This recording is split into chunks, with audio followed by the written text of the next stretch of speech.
সকলকে স্বাগত। আমার প্রিয় ছাত্র বন্ধুরা, আজ আলোচনা করব মডেল অ্যাক্টিভিটি টাস্ক দ্বাদশ শ্রেণীর Bangla part 2 class 12 Bengali model activity task part 2। নিচের প্রশ্নগুলোর উত্তর নিজের ভাষায় লেখো।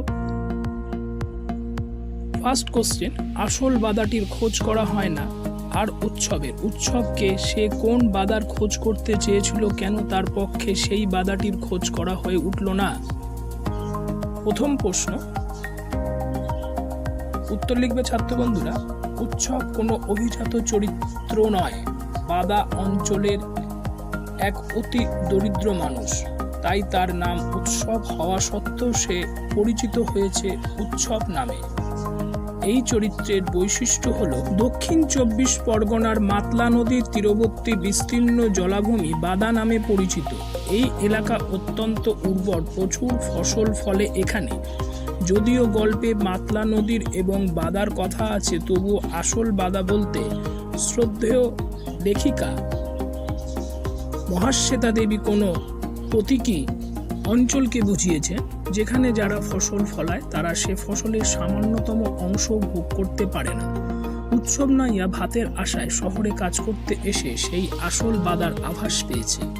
সে বুঝেছে যার দখলে এই বাদা, তার কাজ না করলেও 11টা পর্যন্ত ঘুমলেও চলে। তার ঘরে 5 রকমের চালের ভাত হয় নানান উপকরণ দিয়ে খাওয়ার জন্য।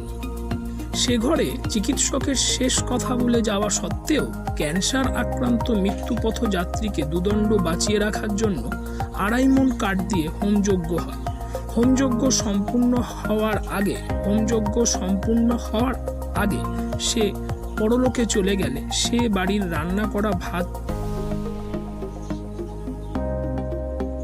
ফেলে দেওয়া হয় অশৌচের কারণে। সেই ভাত ফেলে দেওয়ার নামে ডেকচি সহ নিয়ে গিয়ে আশা মিটিয়ে খেয়েছে উৎসব।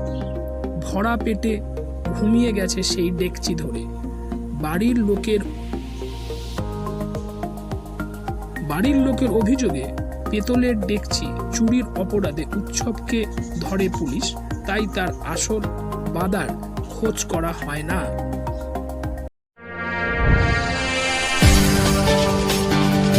দ্বিতীয় প্রশ্ন, ভোর শব্দটি শিকার কবিতায় কোন কোন ব্যঞ্জনার উপস্থাপিত হয়েছে বিশ্লেষণ করো। ভোর শব্দটি শিকার কবিতায় কোন কোন ব্যঞ্জনায় উপস্থাপিত হয়েছে তা বিশ্লেষণ করো। উত্তর লিখবে ছাত্র বন্ধুরা। আধুনিক যুগের বিখ্যাত কবি জীবনানন্দের মহাপৃথিবী কাব্যগ্রন্থ থেকে সংকলিত হয়েছে শিকার কবিতাটি। জীবনানন্দের বহু কবিতায় ভোরের কথা আছে, বিশেষ করে রূপসী বাংলা কবিতায়। এই শিকার কবিতাও মধ্যে ভোরের কথা রয়েছে। নিঃসর্গ প্রকৃতির এক অনিন্দ্য সুন্দর রূপ ফুটে ওঠে ভোরের স্নিগ্ধ আবেশে। রাত্রি শেষের প্রথম প্রহর ভোর, বদলে যায় প্রকৃতির রূপ। অদৃশ্য থেকে তা ধীরে ধীরে হয়ে ওঠে দৃশ্যমান। সেই সময় আকাশের রং হয়ে ওঠে ঘাস ফড়িংয়ের দেহের মতো কোমল নীল, চারিদিকে পেয়ারা আর নোনা গাছের রং তখন যেন টিয়া পাখির পালকের মতো সবুজ। এই দৃশ্য কবির ব্যক্তিগত অভিজ্ঞতায় আঁকা। বাংলাদেশের গ্রামে গ্রামাঞ্চলে এই রূপ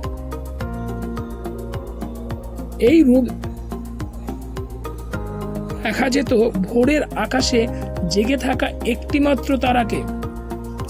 শীতের ভোরের চিত্র আঁকা হয়েছে এখানে। তাই আছে শীতের দাপটে জেগে থাকা মানুষের শুকনো পাতায় আগুন জ্বেলে শরীর গরম রাখার প্রয়াস। সে আগুনের রং মোরগ ফুলের মতো লাল। আগুন ধীরে ধীরে নিভে আসে সকাল হয়ে যাওয়ার সঙ্গে সঙ্গে। সারা রাত আত্মরক্ষার জন্য বনে বনে ঘুরে বেড়ানো হরিণও ভোরের অপেক্ষায় থাকে। মনে এক অদ্ভুত তার মধ্যে অনুভূতি জাগে, তার বেঁচে থাকার আনন্দতা।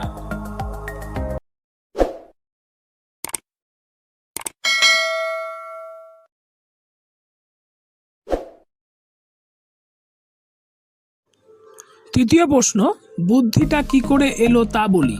বুদ্ধিটা কিভাবে তা বক্তার মাথায় এসেছিল। উত্তর লিখবে ছাত্র বন্ধুরা। বিভব নাটকের শুরুতেই প্রস্তাবনায় নাট্যকার শম্ভু মিত্র আলোচ্য কথাগুলো বলেছেন।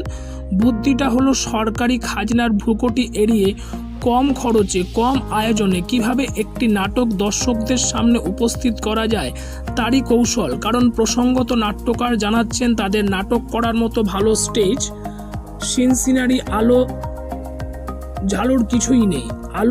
ঝালোর কিছুই নেই, শুধু আছে নাটক করার অদম্য ইচ্ছা। তার ওপর কোনো রকমে মঞ্চস্থ করলেও সরকারি পেয়াদাদের খাজনা দিতে হবে। এই ঝামেলা এড়িয়ে নাটক মঞ্চস্থ করার বুদ্ধিটা কিভাবে বহুরূপী নাট্যদলের প্রতিষ্ঠাতা নাট্য অভিনেতা ও নাট্যকার শম্ভু মিত্রের মাথায় এলো তারই কথা এখানে বলা হয়েছে। প্যারা চেঞ্জ করে লিখবে একবার নাট্যকার শম্ভু মিত্র পুরনো বাংলা নাটকে দেখেন, সেখানে লেখা আছে রাজা রথারোহণম নাটয়তি, অর্থাৎ রাজা রথে আরোহণ করবার ভঙ্গি করলেন। তিনি বুঝতে পারেন কাবুকি থিয়েটারের প্রথা মেনে ভঙ্গিনী নাটক যদি অভিনয় করা যায় তাহলে নাটক মঞ্চস্থ। ঝামেলা বা অর্থনৈতিক অনটন এড়িয়ে যাওয়া সম্ভব। এই ভঙ্গিমা সর্বস্ব নাটক করার বুদ্ধির কথা নাট্যকার তার মাথায় এসেছিল বলে জানান। পরবর্তী প্রশ্ন অথবা হচ্ছে এটা, প্রথমটা রয়েছে বিভব, তারপরের প্রশ্নটা রয়েছে নানা রঙের দিন। সেই নানা রঙের যে দিন সেই নাটক থেকে প্রশ্নটি, নাট্যাভিনয় একটি পবিত্র শিল্প, এই পবিত্রতার নামাবলীটা কিভাবে রজনীকান্ত চট্টোপাধ্যায়ের সামনে ফাঁস হয়ে গিয়েছিল।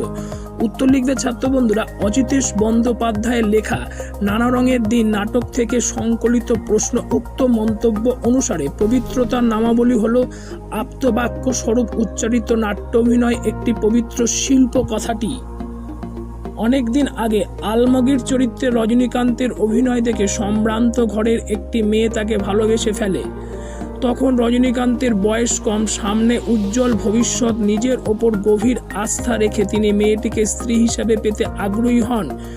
মনে অনেক পরিকল্পনা করে একদিন মেয়েটিকে রজনীকান্ত বিয়ের প্রস্তাব দেন, কিন্তু মেয়েটি স্পষ্ট জানিয়ে দেয় যদি তিনি থিয়েটার ছেড়ে দেন তবেই সে বিয়ে করবে।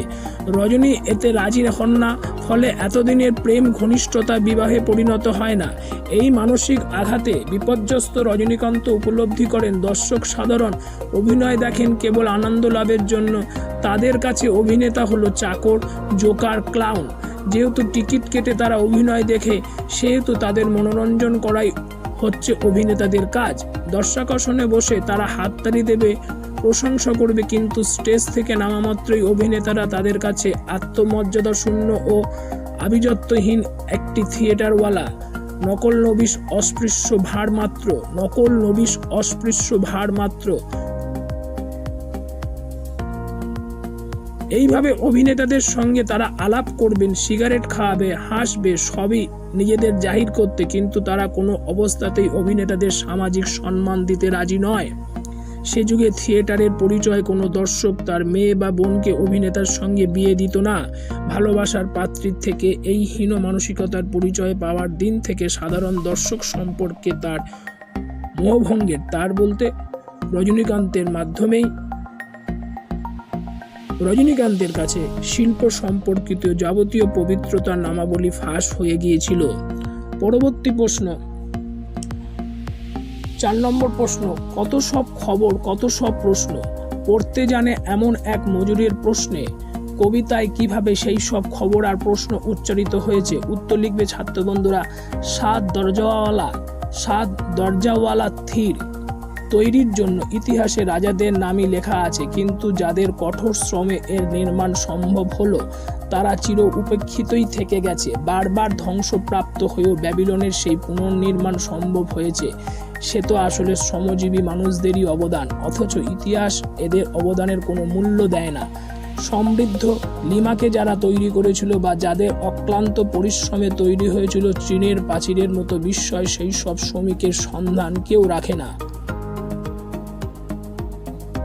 প্রথাগত ইতিহাস প্রকৃতপক্ষে এরকমই অজস্র বঞ্চনার কাহিনী। রোমকে গড়ে তুলেছিল কারা, কিংবা সিজার কাদের জয় করে ইতিহাস বিখ্যাত হয়েছেন, সেসব কথা ইতিহাসে লেখা থাকে না।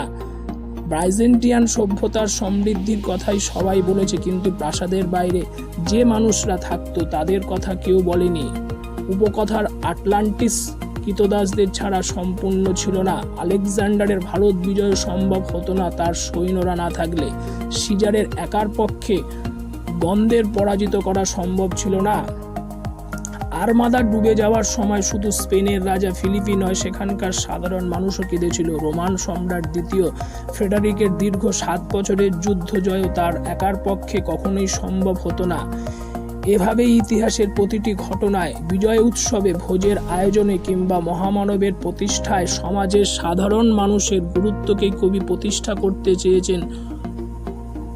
প্রথাগত ইতিহাসের আড়ালে শ্রমজীবী মানুষের যে অবদান সভ্যতাকে অচল রাখে তারই ইঙ্গিত রয়েছে এই কবিতায়।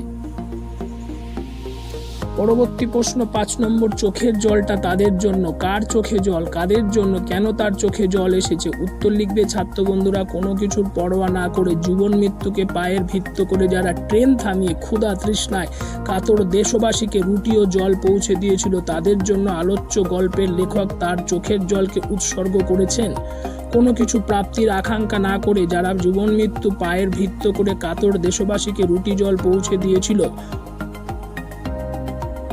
কৃতজ্ঞতাবশত তাদের জন্যই চোখে জল আসে কথকে। তার প্রতিবাদী মন ছোট বোনের কথার প্রত্যুত্তরে বলে ওঠে, ঝড়ের বেগে ছুটে আসা ট্রেন থামানো গেল, পাথরের চাই থামানো যাবে না কেন?